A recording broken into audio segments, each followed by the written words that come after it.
otherwise known as the Food Babe, is a revolutionary food activist and New York Times best-selling author. She was named one of the 30 most influential people on the internet by Time magazine. This reformed, sugar addict, soda-drinking, fast food eater went from starting a food blog in 2011, documenting her own journey to health, to calling the big food industry to task. She is a woman on a mission for truth and transparency from the food industry and those who regulate it. Profiled worldwide everywhere from the New York Times, the Atlantic, Financial Times, the Wall Street Journal, and appearing on major television networks alike, from CBS News, CNN, Fox News, and programs like The Dr. Oz Show, she has initiated a movement of accountability and enlisted a mass of supporters in excess of 1 million called the Food Babe Army.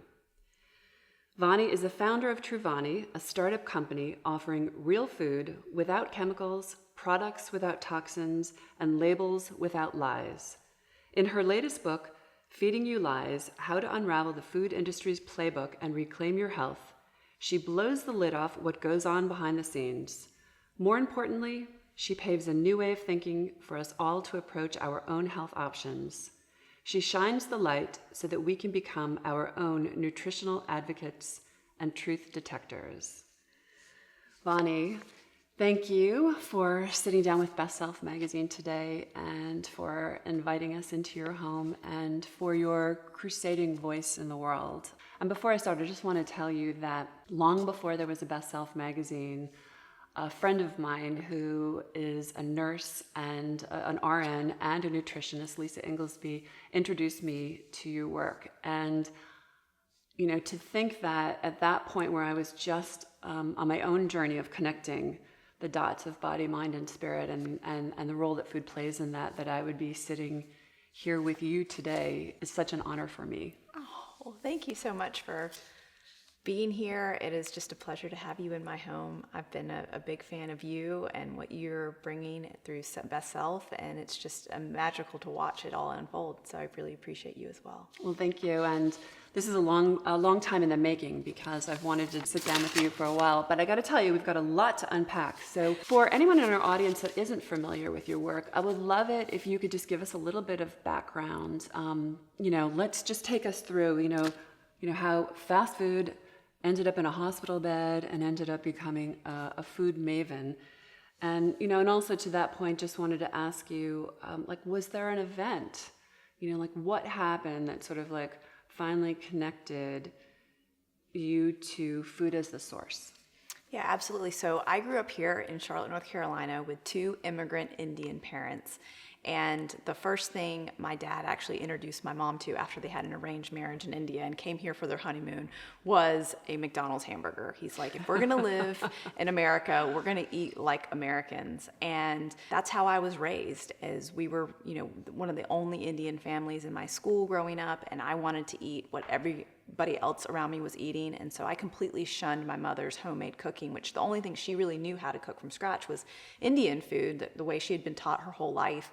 And so I wanted to eat the chicken nuggets and the Salisbury steak and the mozzarella sticks out of the Fry Daddy and all of that kind of stuff that my, peers were eating growing up. And the food that my mom was making smelled funny and it was weird tasting and my brother wouldn't eat it. And so I just, lived on this processed food lifestyle, and we ate a lot of fast food, probably 3 or 4 times a week, if not more, because it was cheap and it was available. And my dad, and my mom didn't really understand what was happening with the American food supply or the nutritional content behind this food, because this was never an issue where they needed to even learn about it in India, right? Because everything was made from scratch there. Everything had medicinal spices and it was really, truly healthy.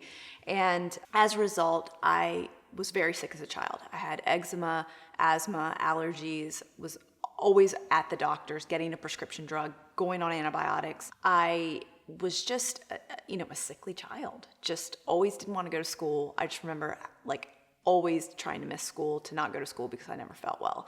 And it wasn't until my early 20s where I hit just completely rock bottom. I was working for a big 6 consulting firm, and it was this really high-powered job where they give you an expense account and you're traveling all over the place, and they're catering breakfast, lunch, and dinner in so that you can just eat through these different meals so that you can bill hours to the client.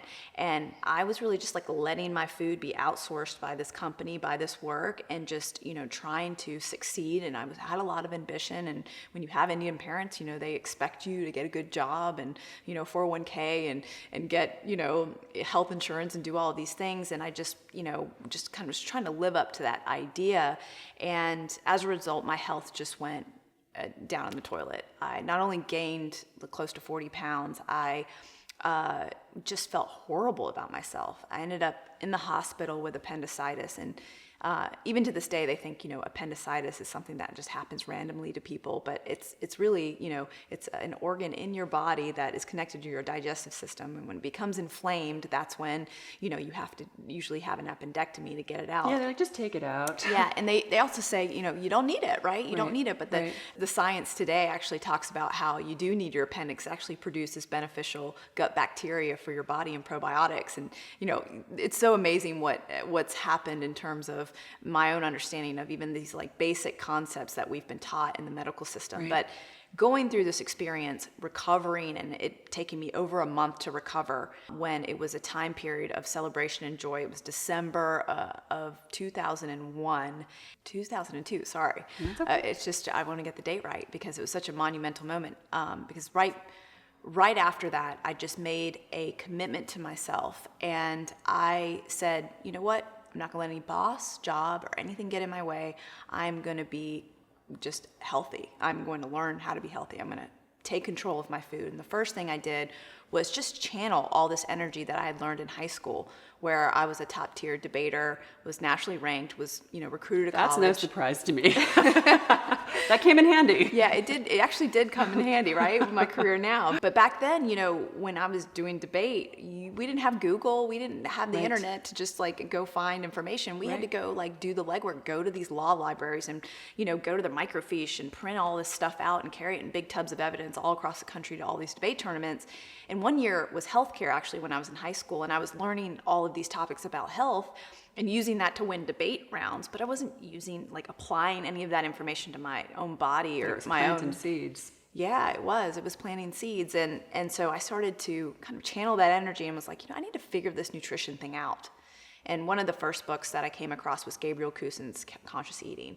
And it's this big, thick book, and I still have it today. And it's still such an amazing Bible on like how to eat. And one of the concepts that he talks about in there is that the majority of foods on shelves in grocery stores are dead food. It's dead processed food. It's not alive. It doesn't really serve any nutritional purpose for your body. Really, it doesn't really give you life. And that really rang home with me. And so I started to look into it a little deeper and started to investigate. I just became very curious about the ingredients that I'd been eating and the foods that I had been taught were healthy, that I made part of my daily diet. One of these foods was Chick-fil-A. It was considered a healthier, clean fast food. And so I ate it all the time. I was like, I'm not eating at McDonald's, but I'll eat Chick-fil-A. But it wasn't until I started to investigate and really understand what was behind some of these fast food items that a lot of these ingredients that make up these different fast foods, even the ones that are claimed healthy or safe or cleaner, were really the same chemicals that you'd find at McDonald's, Wendy's, Burger King, etc. And so when I started to figure this stuff out, I realized I had to tell people. And the first people I told were the people around me and the people working with me in the corporate world. I continued to soar in my career as a consultant. I was one of the highest paid consultants in a lot of the different banks that I worked in. And in my groups, it was just, my career was really taking off and I loved it. But what I found was that my passion for health became more important. And my passion for writing became more important after I started foodbabe.com. Everybody must have thought you were nuts. They did. And everyone from the executives that I worked for, because I worked for like C-level executives, to the people who were sitting next to me in the cubicle farm, basically they're like, what is this green drink you're bringing in? What are you doing? And what's a blog? Yeah. And what's a blog? Mm-hmm. And I remember when I started it, I didn't want to put my identity on it, like my face and my name. So I hid behind this name Food Babe because I was still in this corporate environment working for these big financial institutions. I didn't want my boss, like my true boss, to like understand that I had this other passion behind the scenes and like doing all of this work. But because I was so passionate about it, people started writing about it. Right. It was profiled in newspapers and or my local paper, and they wanted me on the cover of my local magazine. And you're like, I can't do this with a paper bag over my head, so I guess I'm outing myself. Yeah. And yeah, so how did you finally say, okay, that's it, I'm doing it? It was right after I got a phone call from, and an email from Chick-fil-A headquarters after I had written about them. I'm going to give that whole list. I got to get to that. I got to make sure they know what you did. It was after that point where food companies started to contact me and They were say, like, please go away. yeah, away. like, what do you need to go away? No, Yeah. no, they were like, how can we improve? We see that you've started a fire. We see that our consumers are concerned. What can we do? And a lot of food companies were very willing to like invite me in and hear me out. Okay, cool. There were many that didn't. Right. And so we had to invoke other measures, petitions and other things to make that happen. But it was shortly after that I realized that I was taking off work to go fly to different food corporations to get them to convince them to change their policies, that I realized that, whoa, this is way more important stuff than I'm doing at the bank over here. Like, the bank stuff is not my calling.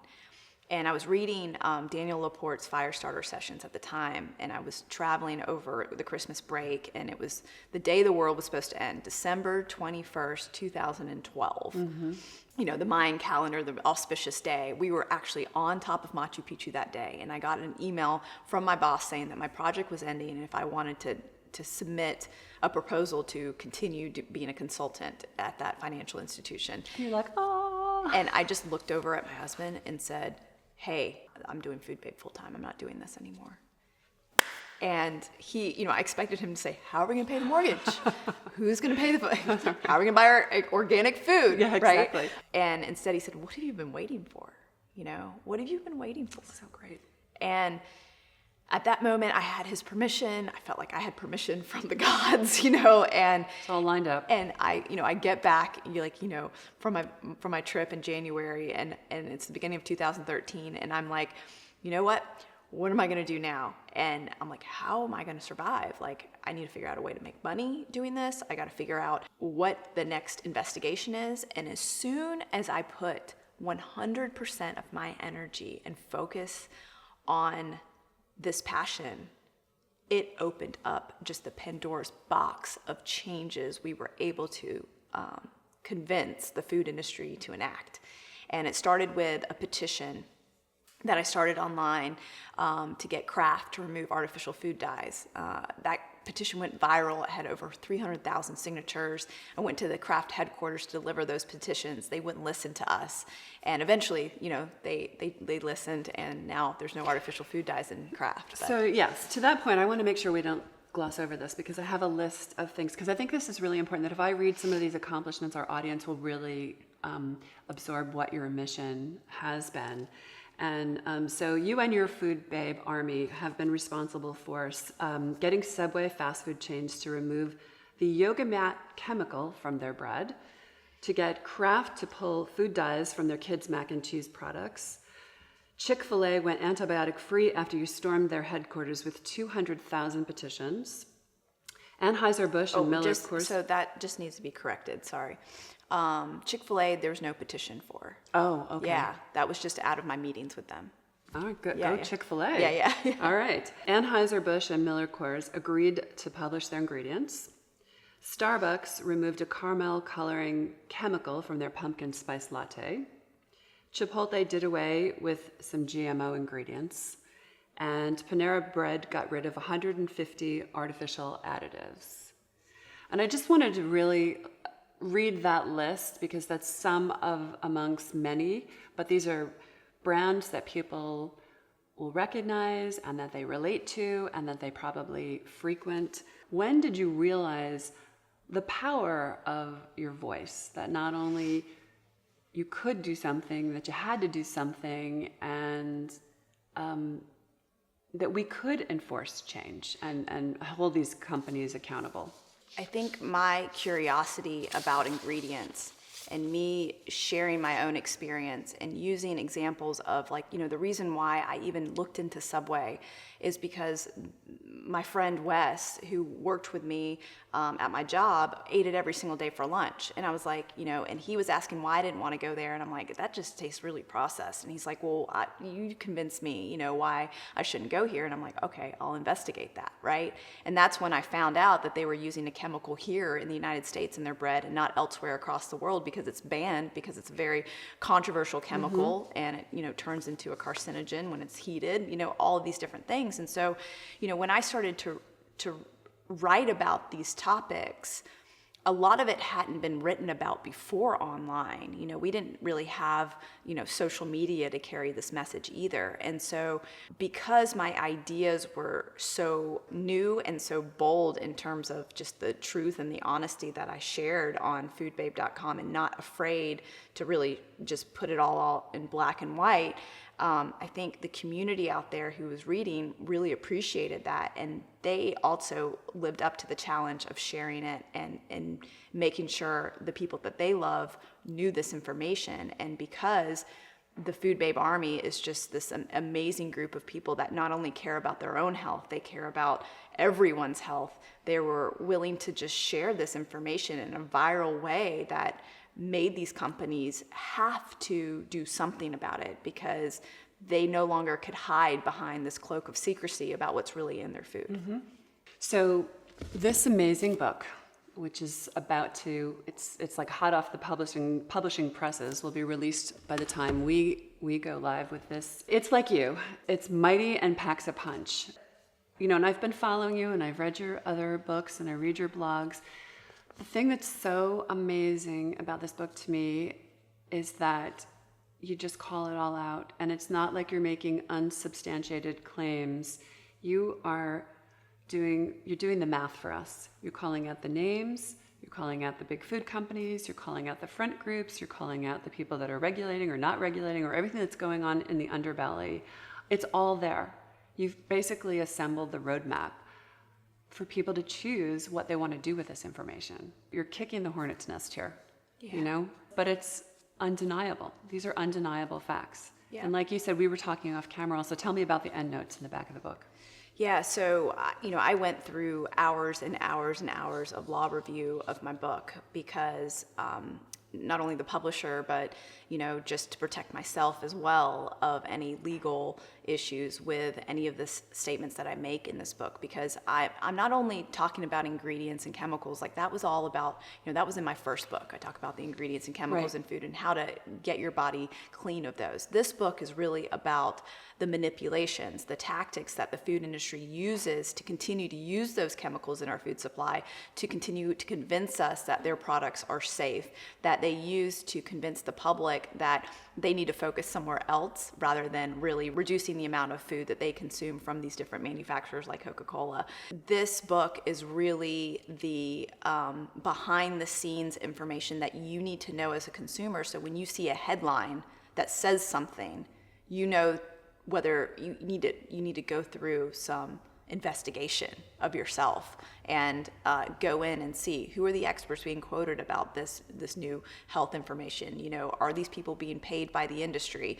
Are these people part of these front groups or trade groups that represent the corporations? And so I take the reader through each level of tactic that the food industry uses in their playbook so that they can arm themselves with the knowledge of like how to look for this stuff. A great example of this that happened recently is there was a huge headline that said coconut oil is unhealthy.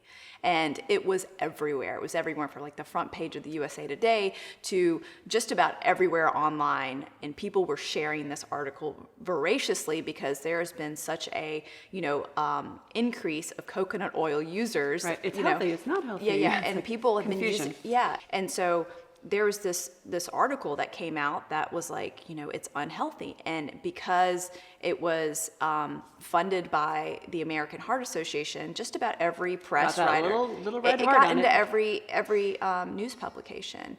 And because it was in every news publication, my mother even saw it, and she's texting me. She probably saw it on Facebook too, and she's like, "I told you so." She's like, "I hated it anyway." She's just never liked the taste of coconut oil, right? And she's just a good old butter fan, right? And which butter is really good for you too, of certain kinds. Right. But she's even texting me, and I'm like, you know what? I need to look into this. And, what I found is that the two people that were actually reviewed the studies, they cherry picked the information to look at just saturated fat alone, not really looking at what coconut oil is, which is a completely different kind of saturated fat. And not only that, they were being paid by the canola and corn industry behind the scenes to advocate for them. So you have to look beyond these headlines that you see in the media about health and what we should be eating. And we can't outsource our nutrition decisions to corporations that are, using propaganda to make us believe in buying their food. So the power of the internet. But again, isn't it ironic that in this day and age, this information highway, it's actually more confusing, and we literally need to be forensic scientists and detectives to navigate our way through this. It's like it's become more complicated, not less. Yes. You know what I mean? Yeah, absolutely. I would like it also if you could just explain what front groups are.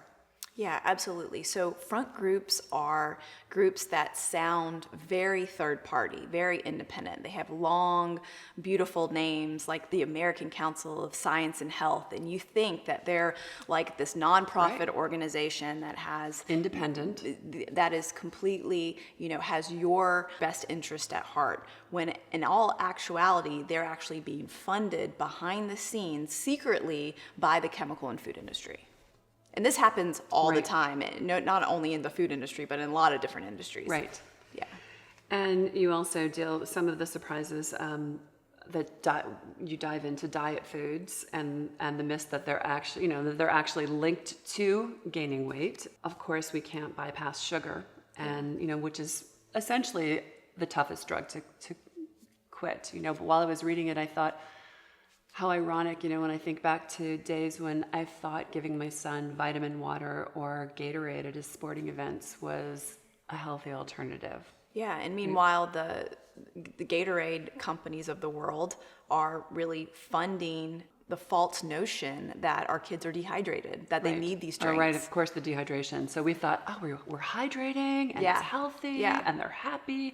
It's full of dyes and colors and sugar. No wonder they were happy, right? Yeah. The other thing that really kills me was finding out about the FDA. And in the book you state, the FDA claims that so as not to waste government resources, they will just let the manufacturer decide whether an ingredient is safe to use or not. We cannot rely on the FDA to protect us, and we certainly can't trust big food to self-police. Yeah.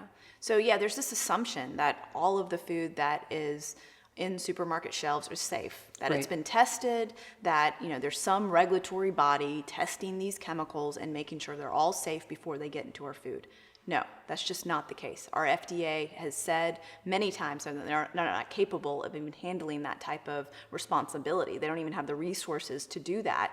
And the onus is actually on the food companies themselves. And we see what happens when food companies are in charge. They do things like Kraft did, which is remove artificial food dyes for people overseas where there's a warning label that's required that says may cause adverse effects on activity and attention in children. And instead of doing the right thing here in America, they get away with the lack of regulation, and they continue to sell us these very controversial chemicals that could be affecting our kids' health. And so, if we leave it to the food companies to regulate themselves, we're not going to be able to trust them with what I find the most precious thing that we have in our life, which is our bodies. There was another surprise, and I remember seeing this in the news, being really excited that, finally there's regulation that there has to be GMO labeling. Mm-hmm. And you call this out as a sham, this cryptic barcode symbols, making it virtually impossible unless you have a smartphone, unless you've downloaded the app, unless you can get Wi-Fi in the store, you wouldn't be able to find the GMO labeling. You had to scan it, in other words, correct? Absolutely. And they're still even defining what that's going to look like even today. There's still trying to figure out. They're even trying to take the words genetically engineered even off of the label to like say it biotechnology friendly. They're trying to like make it more positive. And so they're even trying to lobby right now to even change that. And so, all of the work that got involved. It's like hidden. It's still right. hidden. Yeah, it's still right. going to be hidden. And so one of the things that I think is so important for people to recognize as I talk about this in depth in the book is about organic food and what it really means to be organic and all the different levels of organic and what it truly means to be non-GMO and how, you see these different labels at the grocery store and you think you're buying a better product. The non-GMO label is a perfect example of that. This is a label that's just taken off. Everyone sees a little butterfly symbol or a non-GMO symbol and they say, you know what, I'm going to buy that product. Right.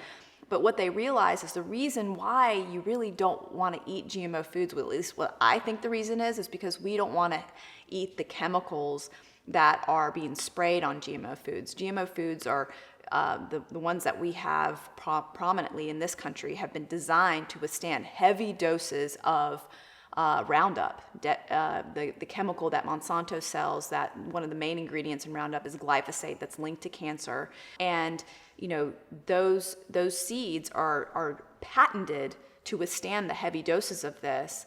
And that's the reason why I don't want to eat GMOs. But what people don't recognize is that non-GMO foods, a lot of conventional foods, are also sprayed with Roundup. And so when you buy non-GMO, yes, you're not buying that patented seed that from that crop, but you're still But you're getting your Roundup one way or another. Right, you are. Yeah. And that is the type of education that I want people to recognize and understand when they're eating a certain way or buying a certain food at a grocery store.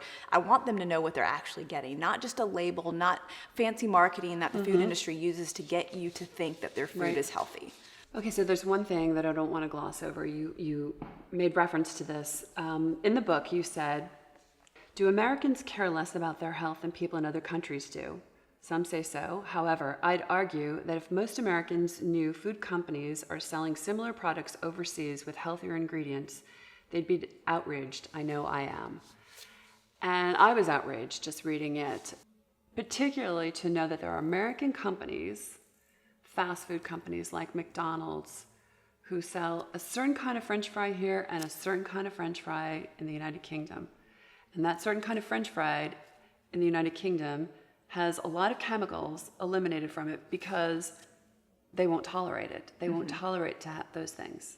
So can you just speak about that for a second? Yeah, absolutely. So, here in the United States, there's a slew of chemicals that they're allowed to put in our McDonald's French fries, and they do use them. And one of those chemicals is dimethyl polysiloxane. It's the same ingredient in Silly Putty. Because all French fries need that, right? Yeah, exactly. And it's an ingredient that can be preserved with formaldehyde. So it's not a really safe ingredient, if you will, And then in the UK, McDonald's makes their French fries really basic. Potatoes, oil, dextrose, which is just sugar, and then they put salt after it's fried, so you can actually determine how much salt you want in it. So it just shows you that companies are getting away with the lack of regulation here in the United States. And I think this is one of the most unethical policies that food companies have. And one of the reasons why they're not allowed to use a lot of those chemicals is because in Europe and other places, they have a precautionary principle. They say, you've got to prove these ingredients safe before you're allowed to use it. In the United States, we have the opposite. They put the onus actually on the food companies, and the food companies are like, oh, well, it's safe until we figure out it's not safe. Another perfect example of an ingredient that is used here and not elsewhere is BHT. BHT is an endocrine disrupting chemical. It's one of the reasons why you see kids go into early puberty, because they are being exposed to all of these endocrine disrupting chemicals. Well, BHT is used in the liners of all these different cereals. General Mills uses it, Kellogg's uses it, and they were using it here in the United States to preserve and make the shelf life extend here in the United States, but they weren't using it overseas. Right. And so it was primarily just to improve their bottom line, to increase the amount of money that they're making. And they know that BHT is regulated overseas, and they know that it's an endocrine disrupting chemical based on all the science that nonprofit organizations have put forth, but they continue to use these chemicals. And that, I feel, is something that has to change. Food companies, if they can make their food the safest as possible, I think they have a moral obligation to do that. Not to mention that Americans spend 2.5 times more than any other nation on healthcare. Yeah. Right? Yeah. And this includes companies like, it's like Quaker Oats, Doritos, Heinz tomato ketchup, and Coca-Cola, all different there and here. Yeah. That's just outrageous. Who hasn't went and gotten a Mexican Coke because it doesn't have high fructose corn syrup? Right. The onus is not really on the food companies. Now the onus is on the food babe army. Yeah. That's really the onus is on, So what I really want to move to now, aside from all these incredible accomplishments and all this crusading and all of these tasks of holding these companies accountable, the elephant in the room is really the backlash. You have been called everything, from crackpot to fearmonger, and the New York Times even called you public enemy number one of food companies, which you took as a compliment. Yeah. But I don't even want to make light of it while I'm saying this, because when I was reading the book, I was thinking, she's like the pioneer of internet trolls. But this is very serious. You have actually, it goes beyond the name calling. Yeah. You've had death threats. You've had rape threats, drive-bys at your home, and of course, the beloved internet trolls. Let's just start with them. Tell us what internet trolls are and also what astroturfing is. Yeah, absolutely. So when I was featured on the cover of Experience Life magazine back in 2014, I thought it was a pretty cool thing. They had me fly out to LA. I had these fancy makeup artists who do makeup for like Gwyneth Paltrow and other like famous celebrities, and they treated me like a queen. It was the coolest thing ever. And let's just say they're a wonderful magazine, also in the space of holistic living and conscious. Yeah, and it was just a great, just amazing experience, and it was just like I was like on cloud nine that they would put an activist on the front of their magazine. I was just really thrilled and honored. When I got wind of it being out, I went to Barnes & Noble and picked it up, and I was just so excited, and I shared it out to everybody and was like, hey, look at this, our mission is getting spread. Look, it's growing. This is so amazing. Thank you so much for, supporting me, and just thanked the Food Babe Army for it. And what happened, I just couldn't believe my wildest dreams. It was a situation where anytime I'm featured in mainstream media and I would share it, there's a group of people online that would catch wind of this. And they were all being organized by a PR firm and by corporate interests that were either pro-chemical or pro-food additive. And it was a group of people that bounded together online to make sure that anytime I was featured anywhere, that they would attack the publication, they would attack in the comments section, they would completely overrun it with negative comments about me to try to persuade people, or people who didn't know who I was or what I was doing, to persuade them to believing a certain thing about me, whether, I'm taking this way out of hand, I'm a fearmonger, I'm pseudoscientific, I have no scientific background. They would make all of these kind of statements to try to attack me as a messenger and to discredit me. And they did this actually to Experience Life magazine after I was on the cover. They took over their Facebook page. They drove their 4.5 star rating on Amazon down to 2 stars with negative reviews. Within days. Negative fake reviews of, these people don't read Experience Life magazine, right? If they had read Experience Life magazine, then they wouldn't be acting this way, because right. Just the type of people who read that magazine are really wouldn't act like trolls, right? And would believe in real food and food without added chemicals, and, want to hold these food companies accountable. So these were all being driven by corporate interests. Not only did they attack this magazine, but they convinced reporters to write negative articles about me too, and they themselves would sometimes get featured in these, and these were hired experts by Monsanto and other big food conglomerates. And it wasn't until after my book came out and a lot of these articles started to be published, and I started to really understand, wow, I'm really affecting, along with the army of people that believe this, millions and millions of dollars that the food industry is losing. As a result of our campaigns, they've got to try to stop us. Of course they've got to stop us. Dealing with that backlash was very saddening to me, because I didn't know how to deal with it at first. I found myself trying to look on Amazon for books on how to deal with like public criticism, right? This is another one you're going to have to write. Yeah. Oh, I want to write this book. This is maybe your next book. I definitely want to write a book on how to deal with haters, because I learned so much through that process, not only about how to deal with them. I mean, what you've been through is enough to shut someone down. Is really enough, to just say like, okay, I give up, wait for the way flag. Because also, it's not just you. People who support you are being punished. Yeah.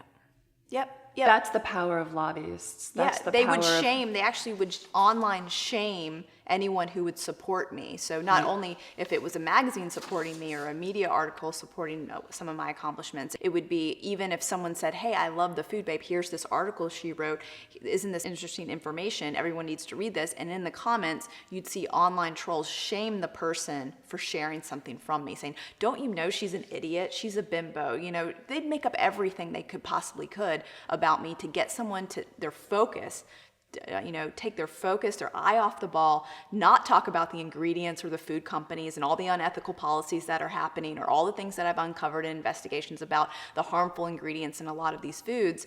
They didn't want the discussion to be about that. They didn't want the discussion to be about the actual science. They didn't want the discussion to be about why should we be eating chemicals that are in yoga mats. Yep. They didn't want the discussion to be about that. And if they had, it would have been great because we would have had this lively debate and it would have been amazing. Right. But instead, they astroturfed not only my Facebook page that has over 1 million fans, so that you can only imagine what a testament it shows to people who actually really do care about this issue, but also just the threat to the food industry of like, oh my goodness, this person online has this many people that follow them. They really can get this message out very quickly. And so they were very threatened by that. And they were so threatened that they had to do something about it. And I didn't understand the measures that they were willing to go through until I started the research for this book and looking at the data and the research that I'd gotten from Freedom of Information Request Acts and getting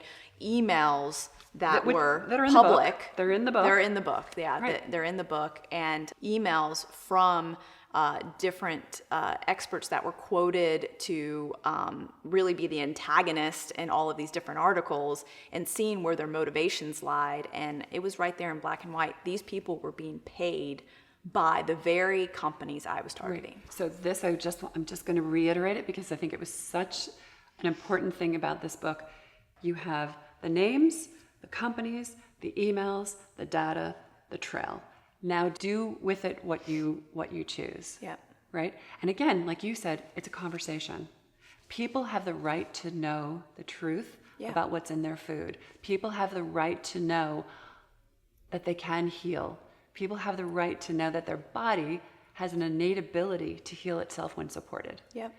This is very, very real, this astroturfing and these internet trolls and this backlash. And the only time we've actually come in contact with this prior was with Dr. Kelly Brogan, who had the audacity to tell people that they could get off their meds and that they could heal themselves naturally. Now again, Best Self magazine does not dole out medical advice, but we try to spark conversation. Yep. It's about connecting the dots to your own life, like connecting to your own wisdom. Yeah. Like, am I on a slew of prescription meds? Am I sluggish? Am I feeling, overweight, unhappy, depressed? Like, what am I eating? It's about a conversation. And we have a right to that information, right? Yep, absolutely. And I think astroturfing is a great name. It's a perfect name. Yeah, it wasn't something that I coined. Mm-hmm. This woman, Cheryl Atkinson, I learned about this concept from, and she does an amazing TED Talk actually on astroturfing if you want to learn more. Oh, I do. What is it? Cheryl Atkinson is her name. Okay. And it's a TED Talk on astroturfing, and she really explains what happens. And this doesn't just happen with the food and chemical industry. It's every industry. Right. They're trying to do whatever they can to try to hide the negative effects of their industry and weave the message that they want to weave into the public. So how have you stayed the course? Like, how have you not thrown in the towel? There's been points in time where I wanted to, when I was going through a lot of this backlash in the media, and I was trying to convince these reporters, like, look into these experts. They're being paid by the food industry. Right. And they would say, hey, we asked them, and they said no. And it's like, And we asked the company if this food was healthy, and they said yes. exactly, right? Okay. Exactly. And it's like, we have to dig deeper, if we really want to find the truth about what's happening. So, the first thing I did was I turned off Google alerts, because no matter if someone said anything nice about me or negative about me, I didn't want it to affect my daily work, because really I had to think about why I started, remembering why I started. And it's so that nobody feels like I used to feel. And to also learn that the way the food industry markets themselves is to get us to do one thing, and that is to buy their food. Again, and again, and again. Yeah, again and again and again, whether it means creating addictive additives with flavorings that I talk about in the book, or getting us to buy into some healthy marketing message. And then realizing that the majority of chemicals that have been invented in the last 50 years have only been invented for one sole purpose, which is to improve the bottom line of the food industry. Recognizing that and saying, not everyone knows about this. No, not everyone knows about the ingredients in their food. These foods are still being sold all over the place. And it's not until everyone's eating real, whole, nutritious food, and at least eating an abundant of it, maybe some processed foods here and there for fun eating, right? That's what Mary Nestle always says. She goes, there's certain foods that are fun to eat, right? Yeah, it's not even about being a purist, right? But it is also about the information of knowing that, things, we joke, I'm addicted to Doritos. Well, you know what? There's something in Doritos that will make you addicted to them if you actually keep eating them, right? Yeah. So, and it's amazing to me that people will attack you. I mean, they have a choice to take the information or not take the information, incorporate it or not. But you are certainly ruffling feathers and definitely upsetting a lot of people. Now we have this information that's like, what are we supposed to do with all of this? Like, what can we do? What's our big takeaway, given all this confusion? Perhaps someone wouldn't even know where, like myself, I wouldn't even know where to start. Yeah. So the only, it's funny because food's not that complicated, right? The only people that have made it complicated are actually the food scientists that have created all of these different processed foods. And so at the end of the book, I take the reader through a very simple exercise, and I call it the 3-question detox. And it sounds so simple when I describe it, but it will have such a profound impact on what you're eating if you just ask yourself these 3 simple questions every single time you're choosing what to eat and you sit down to eat. And the first question is, what are the ingredients? You really got to understand what you're eating. You got to know every single ingredient that you're eating. And if you don't know the ingredient, I want you to put the product away. And if you can't pronounce it. Yeah, I mean, if you can't pronounce it, you probably don't even know what it is either. I mean, there's a lot of things I can't pronounce that I know what are, right? I know what they are, but yeah, if you don't know why you're eating that ingredient, if it does, then you need to not eat it. That's what I really truly believe. And so the second thing you ask yourself is, are these ingredients nutritious? And so you may know that there's natural flavor in your product, or that there's this preservative in your product, or there's a emulsifier like gargum in your product that you're eating, or it's in your coconut milk or whatever. But I want you to ask yourself, is that ingredient nutritious?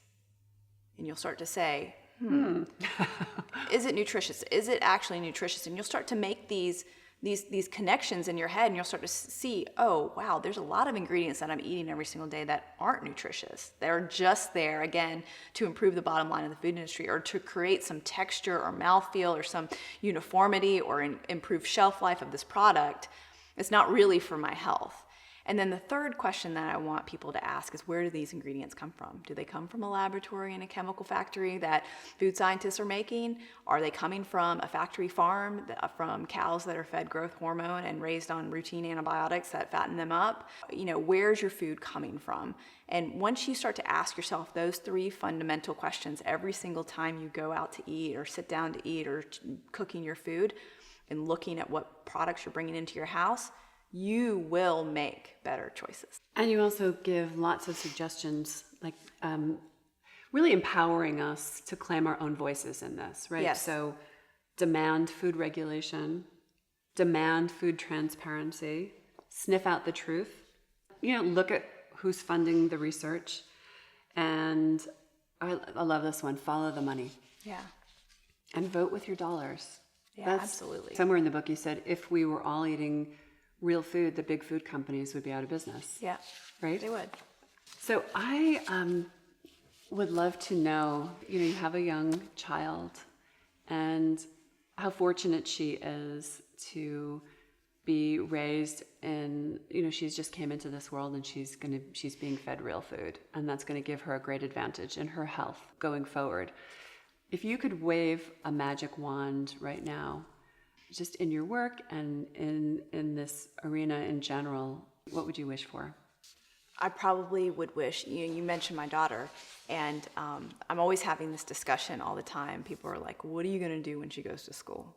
Because you're not going to... Going with her. She's not going to have your fridge and your pantry there. Right. She might take her lunch, but she's going to have lots of other options, right? And, wouldn't it be great to just magically wave my wand and just change all of school food to be real, whole, nutritious food? Amen. Like, if I could, that would be it. Oh, that's a good one. That would be it. That's a really, really good one. All schools everywhere. So I know I could sit here and talk to you, for days. One thing I do want to get into, I want to just talk briefly about Truevani and how you've moved into this, because I'm really excited. I'm going to pull some of these. I got my own little goodie basket here, but I'd love to pull out some of the products. Just tell us really quickly why you did it, what you're doing, where you're going with it. Yeah, for so much of my career, I've been fighting the food industry from the outside. Right. And I didn't really understand how I wanted to change me now that I've become a mom. And I really wanted to figure out a way to inspire the food industry from within, because one of the things that I felt was necessary was to really understand how foods are manufactured behind the scenes, because you really have to get that knowledge before you're really able to understand the food company's point of view and what their capabilities are and what they can change and how fast they can change, all the different things that are involved. One of the things that kept happening when I would find a product I would love is it would start to change. And what I found is that a big, giant company would buy up one of my small favorite organic companies, and the ingredients would start to change because they'd find economies of scale. They'd find an array of other ingredients that they have access to in different supply chains. And, I'd find these products changing. And one of those products was actually my turmeric supplement. And I started to see all these fillers being added to my turmeric supplement. And I just said to myself, wouldn't it be great if I could just create my own supplement, my own turmeric, my own products that I know are from the best source possible? And I've always kind of had this desire and vision. I just didn't know how to make it happen. Right. And finally had just the right people came into my life and we made it happen. And it has been an amazing thing. It's one of the things that I say every single morning when I wake up. I was like, I can't believe I'm doing this, because it's so much more responsibility, I feel like, than presenting information, actually creating products for people.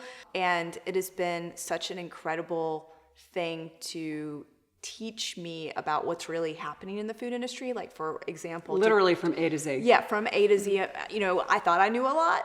I've learned way more in this last year about what's really happening behind the scenes, and it's really strengthened my resolve actually to eliminate even more processed foods from my diet because of just the contamination within the supply chain, even organic foods that I've learned. To create our protein powder, we have the cleanest protein powder on the market. It's got, the chocolate version has 6 ingredients, the vanilla has 5. And this is like Christmas on the couch. Yeah. Not only is it USDA certified organic, we test for heavy metals, and we were testing for heavy metals for pea protein, and every single pea protein source that we came across was failing our lead test, failing. We went through 52 different suppliers until we found a clean version of pea protein that hadn't been contaminated with not a conventional pea protein.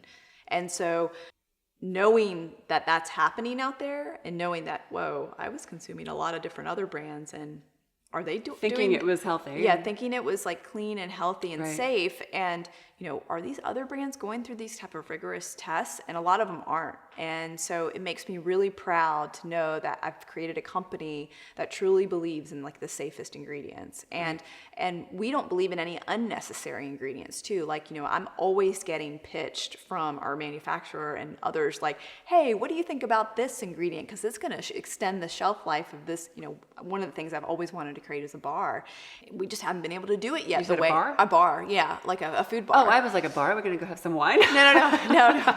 Maybe organic wine one day, but a bar, and we haven't been able to create it the way I want to create it yet because it's just too expensive. I can't sell like everyone a $15 bar, so we're still working on that. But it has been just an enormous amount of like just pride that I have in these products. I mean, it's been incredible. I mean, each one of these products was created out of my own necessary need of things that I needed in my life. Like this chicken bone broth, it's so funny. This is something that I would make from scratch every month or so and freeze in different ball jars. And then I would take out different ball jars from my freezer and thaw them for my daughter to drink, especially like if she got sick or something. And I would travel with it. I would like pack it in a Yeti cooler. And I was like, this is a lot of work. Not everyone can do this. No one has the time to do this. I barely have the time to do this, but I know it's so important. And I was like, wouldn't it be great to have an organic chicken bone broth powder that could travel with you and go with you anywhere, and you could use and just sip with hot water. And so that's why we created this. And tell me about this. Yeah, so marine collagen's amazing because I am aging. I'm turning 40 in just a couple months. I'm gonna drink this. And collagen production in your skin goes down every single year that you age, and it's the thing that keeps wrinkles away. And it's just one of those things. Where was this 10 years ago? Yeah, I know, and it's something that a lot of skin companies tried to put in their products to like apply topically, but they've noticed that it doesn't absorb in the body as well as when you drink it.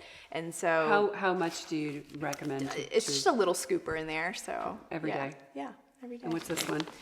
This one's vanilla protein. This is like my favorite. I think this is probably my favorite product because it tastes so good.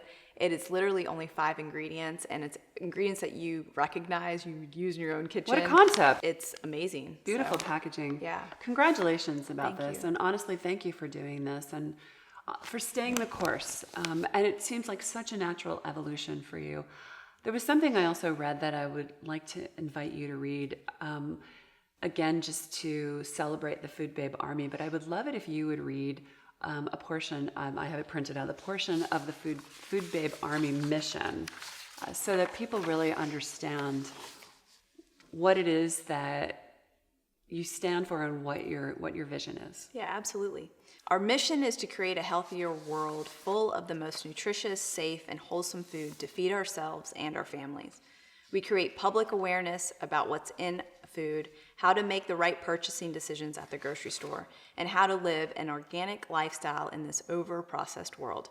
We inspire change in the food industry, beginning within our local communities and expanding into the largest worldwide food corporations. In demanding that food manufacturers and retailers provide organic and nutritious food, we open the door for a greater supply of good, affordable food in a world around us. Collectively, we have the power to change the world. Yes, thank you. I mean, that says it all. I don't know who can argue with that. And again, I want to thank you for tirelessly staying the course on this bumpy road. We're all the better for it. Congratulations on your success, and congratulations on this incredible book. I think this is going to make a huge splash and really shine a light on a path that needs to be shown on. So thank you. And again, thank you for sitting down and sharing with us today. Thank you so much. I'm forever grateful. Yay.